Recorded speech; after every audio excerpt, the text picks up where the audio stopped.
Hi, everyone. Thank you so much for joining us today. I know people are probably still trickling in, so I'm just going to get us started, but that probably gives people a little bit of time to join us. So my name is Svenja Espenan, and I'm the manager of the Canadian Rare Disease Network, or CRDN as we call it. And we are really excited to have you here for this information webinar for the RAREvolution Scholarship Program. And so before we get started, obviously there are always some quick housekeeping notes to go through. So while we are presenting, please keep your microphones muted. This session is being recorded so that it can be shared with those who were unable to attend live, or if you want to revisit anything that we discussed later, we will be sharing the recording on the website, and we'll also send it out to everyone that obviously registered for this webinar. Please also feel free to use the chat throughout the webinar if you have any questions. We'll have plenty of time at the end to go over any questions that people might have about the application process. So really no need to hold everything in your brain for the next 30 minutes or so. Just throw it in the chat and we'll get to it at the end of the presentations. And should you experience any lag or technical issues, turning off your camera can sometimes help improve connectivity. And most importantly, we really hope that today feels useful, welcoming, and encouraging. Whether you're thinking about applying yourself, supporting someone who may apply, or helping spread the word, which we obviously very much appreciate, we are very glad you're here. So before we begin, I also like to acknowledge that CRDN's work takes place across many Indigenous lands, territories, and territories throughout what is now known as Canada. As a national network, we recognize the diverse First Nations, Inuit, and Métis peoples and communities whose lands we live, work, learn, and collaborate on. We acknowledge the ongoing impacts of colonialism and inequities within health and research systems, and the importance of working towards more inclusive, equitable, and respectful approaches to care, research, and partnership. I'm joining today from Calgary, Alberta, which is located on the traditional territories of the peoples of the Treaty 7 region in southern Alberta, including the Blackfoot Confederacy, comprised of Siksika, Piikani, and Kainai nations, as well as the Tsuut'ina Nation and the Nakota nations. And Calgary is also home to the Métis Nation of Alberta, Region 3. And because CRDN is a national network, we always love seeing where people are joining from. So if you feel comfortable today, please feel free to say hello in the chat and share where you're tuning in from today. That would be lovely to see. So now just going quickly over the agenda. And as you can see, I'll be giving a brief walkthrough about who CRDN is and why we created the scholarship before I hand it over to my lovely colleague, Karishma, who will cover the program details, eligibility, application process, key dates that you should keep in mind, and any tips for preparing a strong application. As mentioned, we'll leave plenty of time at the end for any questions, so please feel free to add them in the chat as we go. So for those of you who may be less familiar with CRDN, the Canadian Rare Disease Network is really a national network that is working to improve rare disease research, care, support, and collaboration across Canada. Our work brings together patients and families, researchers, healthcare professionals, patient organizations, and other partners across Canada to help strengthen the broader rare disease ecosystem. Our vision is really for innovative care and research in Canada, so that all patients and families affected by rare disease are empowered to live their full potential. And as I said, our mission is really about connection, helping bring people, organizations, and sectors together across disease areas and geography to advance shared priorities and collaboration. And so on the next slide, you can see that our work is really organized around 4 strategic pillars. So the first pillar is diagnostics and registries. And this one really focuses on improving timely diagnosis, genomic medicine, and data infrastructure. The second one, innovative therapies, really looks at clinical trials, treatment development, and equitable access to therapies. And then the third pillar focuses on care, support, and empowerment. This pillar really recognizes that rare disease care goes far beyond medical appointments. It also includes things like mental health, education, navigation, peer support, patient engagement, community. Really, what does holistic care and support look like?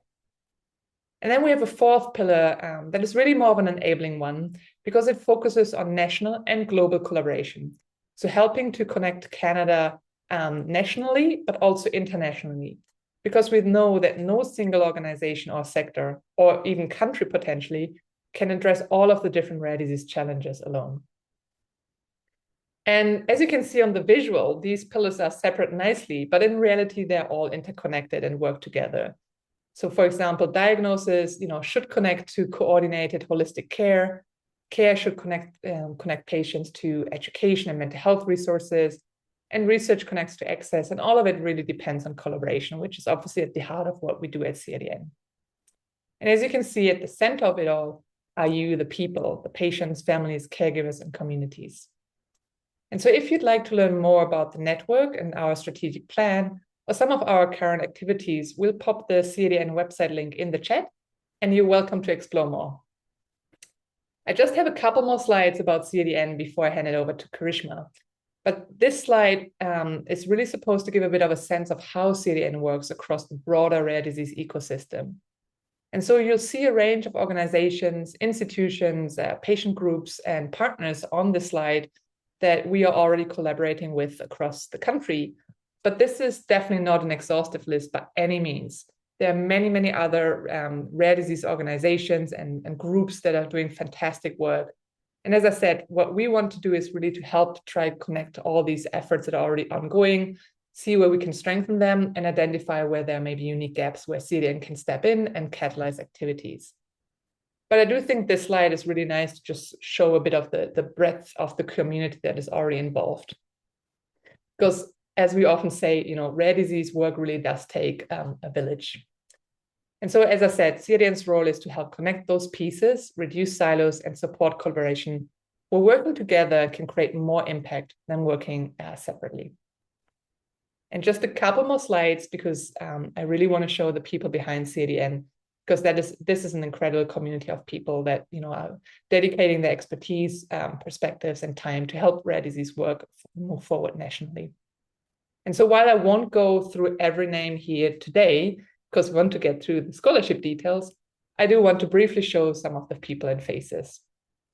And so on this slide, you can see our amazing steering committee, which helps guide CRDN's directions, priorities, and partnerships across Canada. And CRDN's current chair is Dr. François Bernier, who is at the Alberta Children's Hospital in Calgary, Alberta.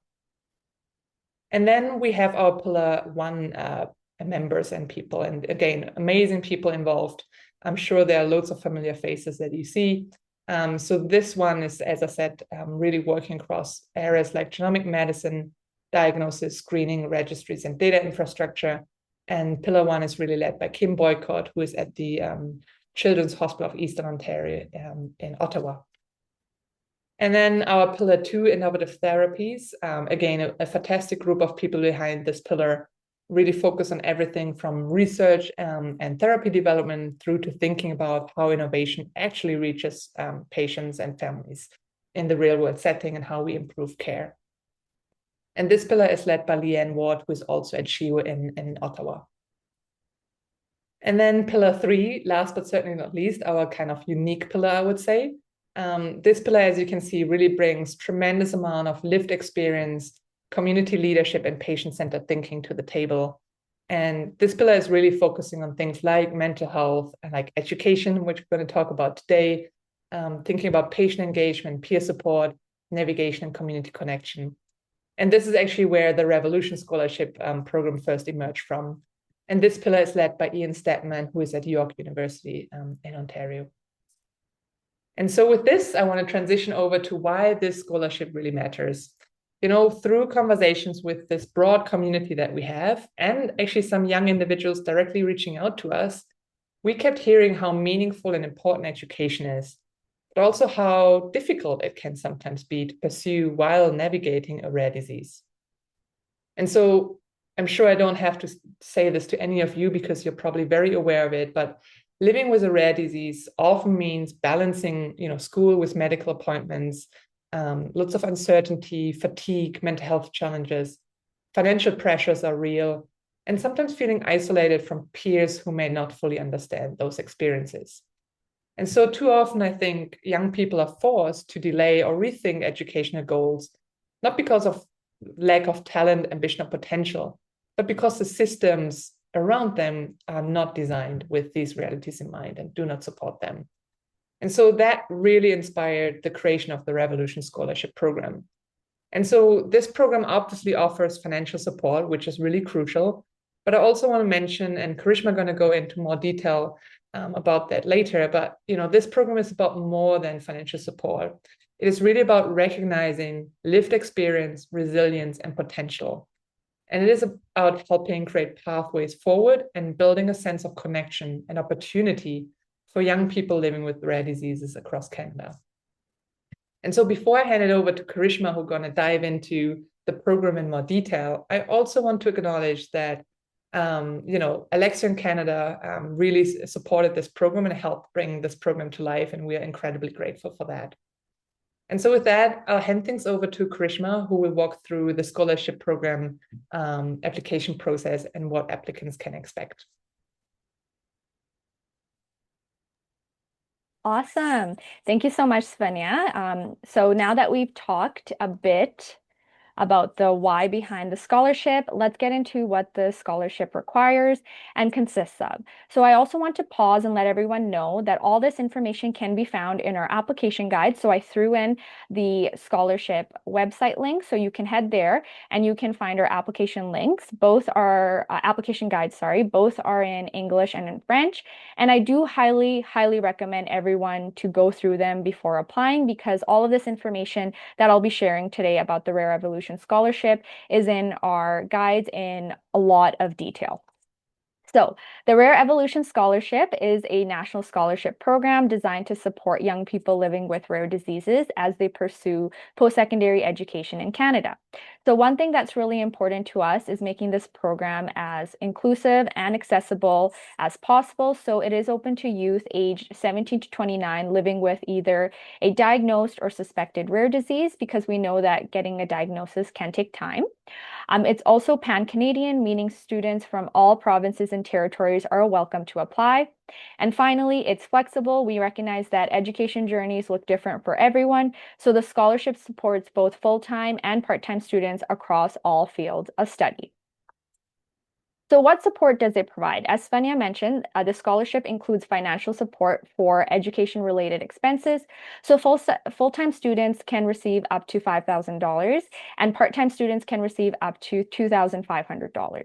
So the funding can help cover things like tuition, student fees, textbooks, on-campus housing, or accessibility supports that may not already be covered elsewhere. There may be a few things that the scholarship can't be used for, like general living expenses or medical care, but if recipients are ever unsure about an expense, they can always reach out to us at any time.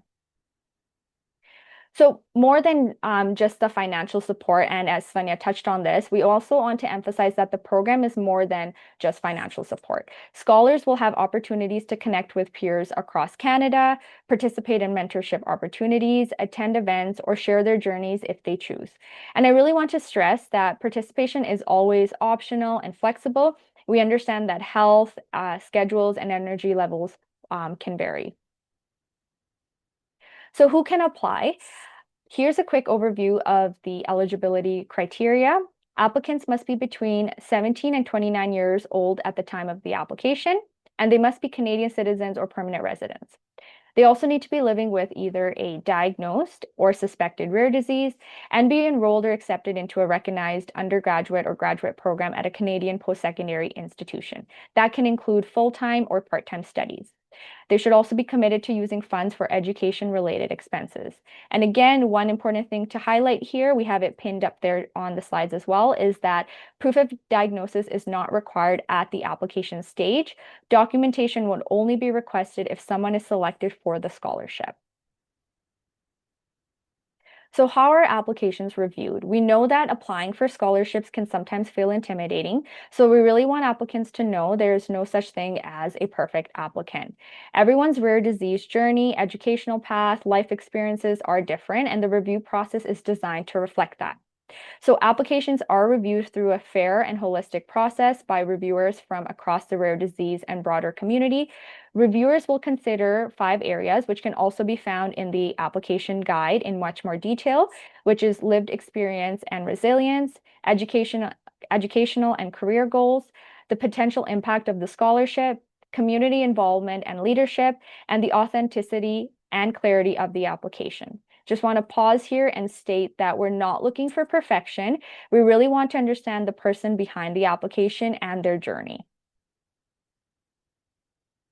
So just a few important dates to keep in mind. So on April 29th, our applications open nationally on, and the portal is live. So you can start your application today. Some of you may have already started it and wanted to come drop in and gain some more information. Today is May 27th, so that is our information webinar, which is exactly where you are right now. Today's webinar was a part of our effort to help applicants feel more comfortable with the process and know what to expect. And you'll see here I've bolded this because this deadline is coming up quite soon. So the application deadline is June 12th, and applications will be closing at 3 p.m. Mountain Standard Time or 5 p.m. Eastern Standard Time. I just want to stop here and say, please don't wait until the last minute. I know many of us can attest to this. Technology can sometimes let us down. So maybe if you're waiting at 2:59 p.m. Mountain Standard Time to submit and something happens, I would highly not recommend that. So give yourself enough time. If you're struggling with something, you can always reach out to us. We can take a look and help you navigate it as well. But once that June 12th deadline and it closes, it's officially closed, so there's nothing much the team can do. But before that, and on that date, we are more than open to helping any of you that are applying or who are helping someone apply. So please make sure you give yourself enough time, and especially we'll be touching about the reference letter here. You're giving your referees enough time to submit their letter before this same deadline. And so, excuse me, if you do receive the award notifications will go out in August 2026, and funds are released within 60 days of accepting the award. So just a general overview of how to apply. I will be going into these in much detail, but I just wanted to provide an overview. So the application process itself is fairly straightforward and takes place entirely online through the Good Grants platform, which you can see the link here. This link is also on our website and in our application guide. So it is in multiple places. So if you cannot access it for any reason, again, send us an email and we can help you. So there are 5 main steps here. You're going to create your Good Grants account. You're going to start and complete the application form. You're going to upload your required documents. You're going to add the contact information for your referee, and then you are going to review and submit the application. One thing that's great about the Good Grants platform is that applicants can save their progress at any time and come back to it before the deadline and before they hit submit. So something I highly recommend before you start applying is looking at what documents you need to apply. So there are 3 main things you'll need for the application. The first one, and I think is the most important, is the personal statement. This is where applicants can really share their story, goals, and experiences. It has a maximum of 750 words in English or 850 words in French, and it must be uploaded as a PDF in Good Grants. I'll also address all 5 of these areas in the next slide. Applicants will also need a proof of enrollment or an offer of admission. Conditional offers are absolutely accepted. This is also uploaded as a PDF in Good Grants. And finally, 1 reference is required. This cannot be a family member or friend. Highly recommend contacting your referees very early on so they have enough time before the deadline. I've also capitalized here before the June 12th deadline because a completed application is the one where you have submitted your portion and your referee has submitted the uploaded version of the reference letter. That is a complete application, and then we can start reviewing it. If unfortunately you've completed yours and your referee hasn't completed their end, that's actually an incomplete application. So again, going back to chat with your referee, let them know the June 12th deadline, and stay in communication with them to make sure they've submitted it from their end. So the personal statement, again, is really the heart of the application and is the most important document. We've gone through these 5 areas that were listed in the review slide, but I'll go through them in a little bit more depth. Again, you can find this information in the application guide on our website in English or French in much more detail. So lived experience and resilience. This is generally how has living with a rare disease shaped your life? What challenges have you faced and how have you grown or adapted through them? Educational and career goals. Where are you headed and why does it matter to you? How have your experiences influenced the path you're on?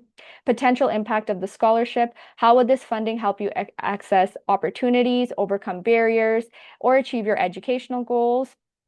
Community involvement and leadership. This doesn't have to mean formal positions or awards. It could be something like peer support, helping family, community involvement, or even advocacy. So authenticity and clarity, lastly, is we want to hear directly from you. Write in your own voice. What's the most important thing you want the reviewers to understand and remember about you? So again, we want the statement to feel authentic. And some of the tips we have here is that it's not about writing a perfect essay. It's more about helping reviewers understand who you are, what you've experienced, what your goals are, and how education fits into your journey. So my biggest advice here is to be honest, be reflective, and give yourself enough time to write and revise. Take some time, come back to it, maybe have someone read it for you as well. Those are some other tips, but really, really take some time before you submit your personal statement. Okay, so we've gone through kind of what are the important documents, what you'll need. You kind of have an overview of the 5 main steps, but I wanted to go through each step a little bit in more detail. So this is the application platform. So when you do click on this link, it is going to take you to this landing page. You're going to scroll down and you're going to see this right here. It's going to say login or register, and you're going to add your email address here and hit continue. When you do that, it is going to send a 6-digit code to your email, and you are going to enter that 6-digit code. That 6-digit code is then going to let you set up your MFA. And I know it's a little annoying setting up MFA, but it helps keep our account secure. So if you are struggling with the MFA, again, visit our application guide. We have an Appendix D goes into detail about how to set up your MFA account. Again, if you're still struggling, you can send an email to Good Grants, or you can reach out to us and we can also help you. So once you've logged in, you're going to select the RAREvolution Scholarship Program. You can see our logos there, CRDN. There are a couple of other scholarships going on, so make sure you are selecting ours. And the great thing is you could start this today, take a look at it, save it, and come back to it. Or you can complete it all in one go. So it's all up to you. So here is how the actual application looks like once you've hit start. It's going to bring you to this page here. You can put a unique application name. I've just put my first name. If I wanted to at this point, I could go save next. I could save and close it. I could try to submit my application, but unfortunately, you would get a huge alert saying, please complete the application. So you can't submit it until everything has been filled out. You're going to begin your application, your personal information. That's just general information. Academic information is where you'd upload your proof of enrollment. Rare disease information, we're just asking for general rare disease information here. Personal statement, we're looking for it as a PDF, either in English or French, so you'd upload that here. And then we have the reference contact information and then just a final submission. A neat thing here is it tells you how many days are left, so you have that reminder to make sure you've submitted your application. So you've done all the previous tabs. You're at your reference contact information. Again, you only need one referee. So you would hit the add referee button and it would open up this box for you. Enter the first and last name of your referee. Make sure the email is correct. So make sure you've had this chat with your referee before. It's not like a, whoa, I didn't know I was going to be a referee for you. So you've had that chat with them. You know the email is correct.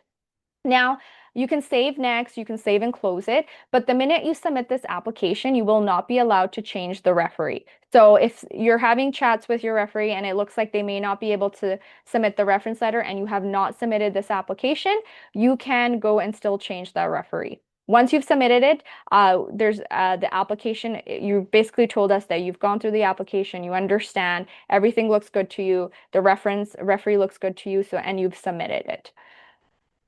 And lastly, again, double check everything and then click submit. We also have our email address there. So if there's anything before you want to submit that you want us to know or that you're struggling with something, send us an email and we can help you out. You can save and close. A neat thing also is you can preview the whole application so you can see it in one go how it looks like. Once you submit the application, you are going to get this confirmation email. So again, check your spam or junk folders, but it just says the application name, what the category was, and again, our email's linked there. So if you are needing to chat with us, you can. Awesome. So now we can take questions in the chat. So I know that was a lot of information that we just went through. So you can take a minute, take it in, and I will go through some frequently asked questions, and hopefully that gives enough time for you to drop your question in the chat. And then while you're adding these questions, I'll go through these. You'll also find these frequently asked questions, a quite larger list on our website again, and you can take a look at those there as well. So some of the frequently asked questions, one of the biggest questions we've received is whether a formal diagnosis is required, and the answer is no. Suspected rare diseases are accepted at the application stage. Another common question is whether students can apply before they've officially enrolled, and yes, offers of admission or conditional acceptance letters are accepted. Applicants can still apply if they've received other scholarships. We highly encourage you to do that because we know education isn't cheap, so do apply for other scholarships. And is the scholarship renewable? This is our inaugural year, so if you do receive the award this year and you want to apply again next year, you're more than welcome to, but it is non-renewable. So I will just open up and see the chat.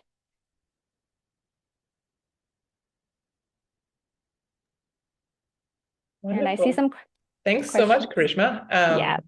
As you say, that was a lot of information, but hopefully it helps make the process feel a little less intimidating and hopefully a bit more approachable.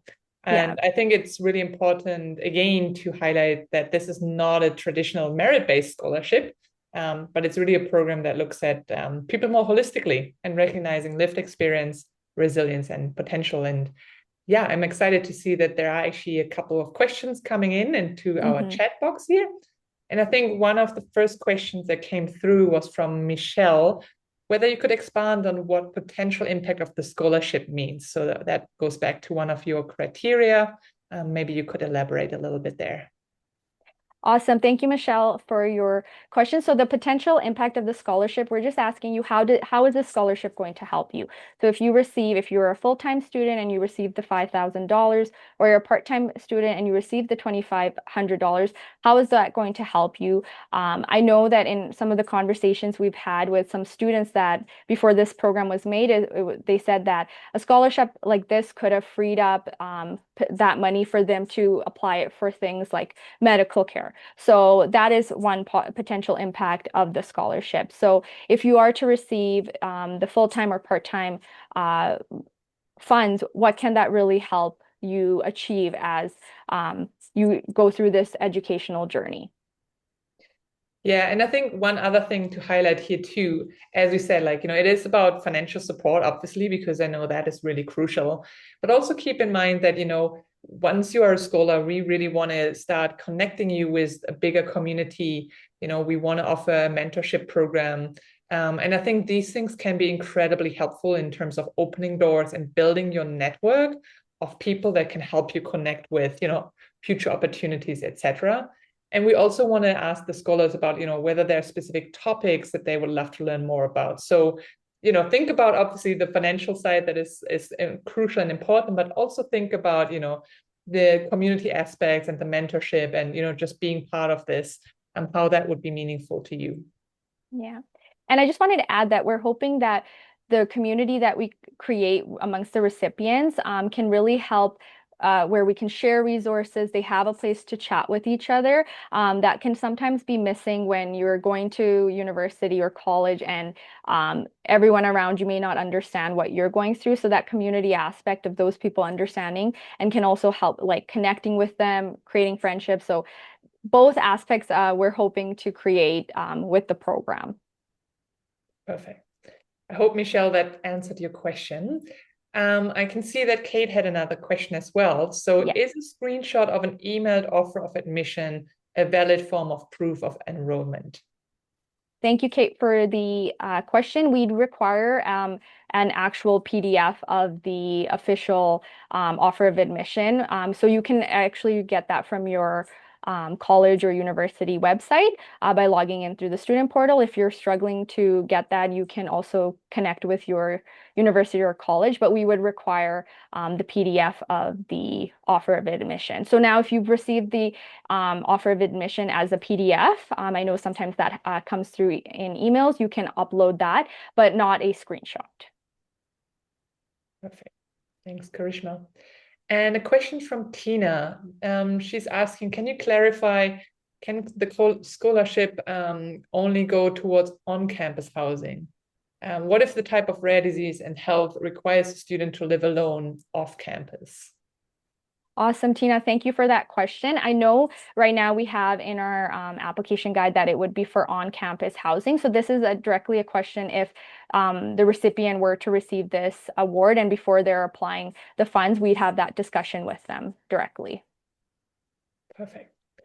And then another question from Kate. How are the funds given out? As in, are they sent directly to the post-secondary institution or does it go to the applicant's account? So the funds go directly into the applicant's account.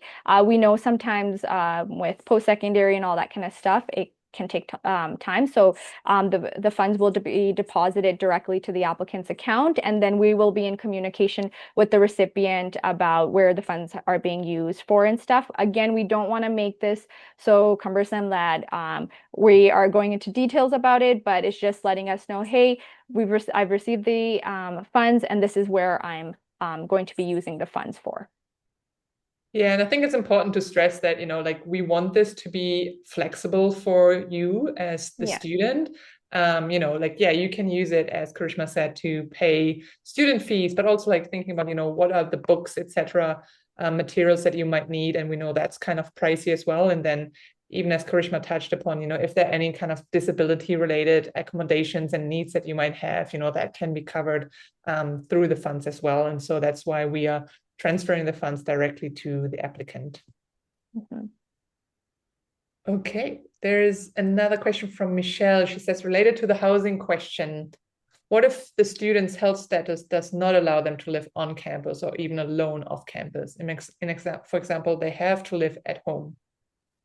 So again, thank you, Michelle, for the question. This would be something we'd discuss with the recipient once they've received the funds, and that's something they've brought up to us. But again, the funds can be used for any of the things that I mentioned at the beginning. But if this is where the recipient would like to use the funds, so we'd have that direct conversation with the recipient themselves. And then a question from Manish is, how many of these scholarships are there for this cycle? So for 2026, there's a minimum of 15 scholarships. Yeah, and I think it's important to say that, the minimum is 15, but it really depends on, the review committee and who they select. Because as you could see, like we might have a mix of full-time and part-time students. So 15 is the minimum if all of the students would be full-time. If there are students selected that are part-time, they're probably going to be even more because we have more funds to give out in that regard. And then Kate says, just to clarify, it can be used for disease-specific supports, not just school fees, but also unique accommodations. Yeah, so if there are accommodations that you are requiring, you can use the full-time or part-time funds for that. Wonderful. I can see it's slowing down a little bit in the chat there. Perfect. Thank you, Kate. Yeah. As Karishma said, if there are any other questions, please feel free to drop them in the chat. But also, we are available to you throughout the process. If any other questions come to your mind, feel free to reach out to us, and we'll be responding and answering to your questions as much as we can. But maybe just to close things off, maybe I can throw one last question towards Karishma to kind of close us off, unless another question comes in. But Karishma, what would you say to someone who might feel intimidated by the application process or unsure whether they should apply? So I would still encourage them to apply anyways. I think it's completely normal to feel intimidated or even unsure, especially if this is your first scholarship application, or even if your educational journey has been impacted by your health. But I think I hope that myself and Sonia were able to get through in this webinar today is that the application is not about being perfect. It's about just truly sharing your experiences, your applications, or your aspirations, what this opportunity would mean to you. And I don't think there is no right story or background we're looking for. We want applicants to be authentic and honest about their journey. I know many of you are passionate about your future, and I hope this scholarship is resonating with your experience as a young person living with a rare disease. So I think if that all of the above makes sense, then I think you absolutely belong in the applicant pool. I think the biggest step here is going to be just simply giving it yourself permission to apply and go through the process. And I truly hope that we've created an application that isn't too hard to navigate. It is easier, and that your only kind of true focus here is just sharing your story. So I really hope you are not feeling intimidated, but if you are, just take the first step, apply. And again, we want to hear your story, your journey, and that's what the review committee is going to want to hear as well. Perfect. And I see that there's another question that came in from Manish, asking whether this is the inaugural year for the scholarship. And I can answer that maybe like, yes, it is. It is the first time that we are putting on the scholarship. So, we are also learning a lot along the way. And, we might make changes and tweaks for the following years, depending on, even feedback from all of you in terms of what works, what doesn't work. So please also feel free to share any feedback. But yes, we're very excited that this is the first year that we were able to pull this off. And this is the first pan-rare, pan-Canada scholarship that exists. I did drop into the chat as well, on our website, you also see that we try to compile a list of other kind of more rare disease specific scholarships that are available to you here in Canada. So feel free to browse that list as well, because there might be other scholarships just for your particular rare disease that you could apply to. And as we said, our scholarship is highly flexible, so you could have multiple scholarships. But also, if you're aware of any other scholarships that we might have missed, please let us know, and we're happy to add that to the list as well. Awesome. So I'm seeing lots of words of encouragement. So thank you all for sending that in. It truly makes myself and Svenja really happy to see that we're a part of this amazing initiative. So that brings us to the end of the presentation of today's webinar. Hopefully that'll free up 20 more minutes of your lunchtime if you're in Mountain Standard Time. If questions do come up later, again, like Svenja emphasized, or things are a little bit more private, please feel free to reach out to us by email using the subject line Scholarship Program here. That's our email address. And again, you can find all the application and additional information on our scholarship on the CRDN website. And again, just one final reminder that the deadline of the application is June 12th at 3 p.m. Mountain Standard Time or 5 p.m. Eastern Standard Time. And I just want to say thank you so much for being here today. And I want to wish the best of luck to all the applicants who are applying, and also the people that are helping the applicants that are here getting the information or helping them navigate the application as well. So thank you all so much.